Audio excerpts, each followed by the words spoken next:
Tintle out. Shelley Nelson, here's where the story ends on BBC Radio 2. Owain here in for Lady V. More fabulous songs coming up. But we're heading towards 6 o'clock. This is Radio 2 on the BBC Sounds app on your smart speaker and on 88 to 91 FM. BBC News at 6 o'clock on Wednesday the 13th of July. Good morning, this is Matthew Carter. The first round of voting in the Conservative leadership contest is getting underway. The Olympic star Sir Mo Farah says he's been overwhelmed by support since revealing he was trafficked to the UK as a child. And doctors say illegal vaping products pose a risk for children.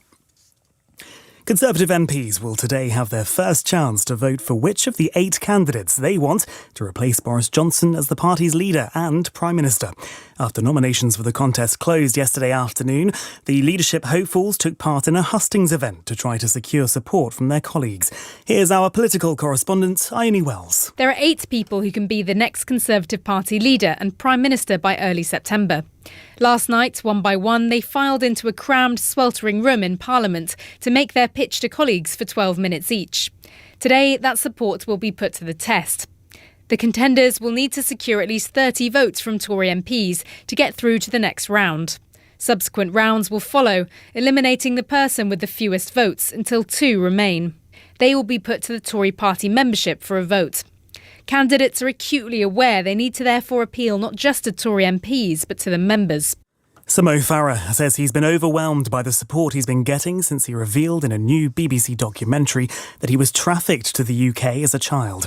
The 4-time Olympic champion was flown from East Africa to London at the age of 9.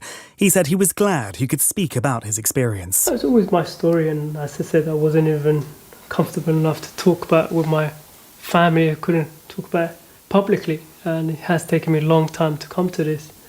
But I'm glad I made this documentary and to show people the reality of what really happened to me as a child. Sri Lanka's President Gotabaya Rajapaksa has fled the country following months of mass protests over the island's economic crisis. The president's military jet has landed in Mali, the capital of the Maldives.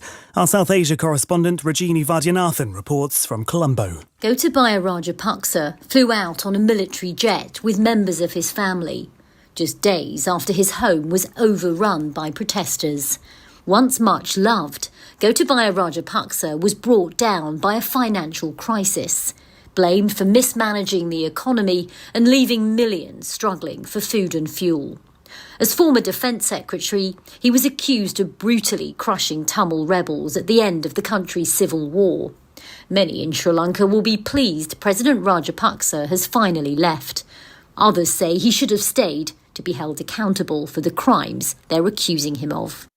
Twitter says it's suing Elon Musk in an attempt to force him to complete a £36 billion takeover of the company.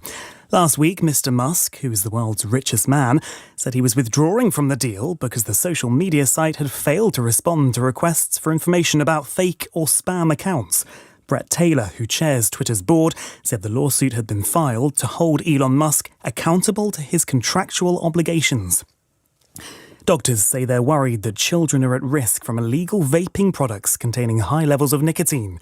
Trading standards in England and Wales have told the BBC the market is being flooded with devices which don't comply with regulations. The Department of Health said vapes should only be used to help people quit smoking. Here's our health reporter, Philippa Roxby. Colourful and sweet-flavoured disposable products are fueling the growing popularity of vaping among teenagers. In the UK, it's illegal to sell them to under-18s, but trading standards say there's been a huge increase in shop sales to those who are underage. Thousands and thousands of counterfeit and illegal vapes containing potentially unsafe substances have also been confiscated in recent months. The Royal College of Paediatrics and Child Health says the findings are deeply troubling. It's called on government and regulators to introduce plain packaging, tighten up advertising rules and stop the sale of these products to children. A group of MPs has called for an increased effort to get vulnerable groups vaccinated against COVID-19 as infection rates rise again.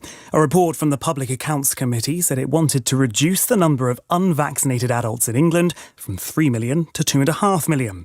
Dame Meg Hillier, who chairs the committee, said fresh approaches were needed to build on the initial success of the vaccine programme.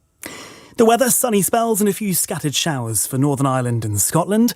Elsewhere, it'll be largely sunny and warm, and still very warm in the southeast of England. Temperatures will reach highs of 19 Celsius in Edinburgh and Belfast, 25 in Cardiff and 30 in London. BBC News, it's 6:05. Thank you, Matt. Listen live on the BBC Sounds app. This is Owain Wynne Evans. BBC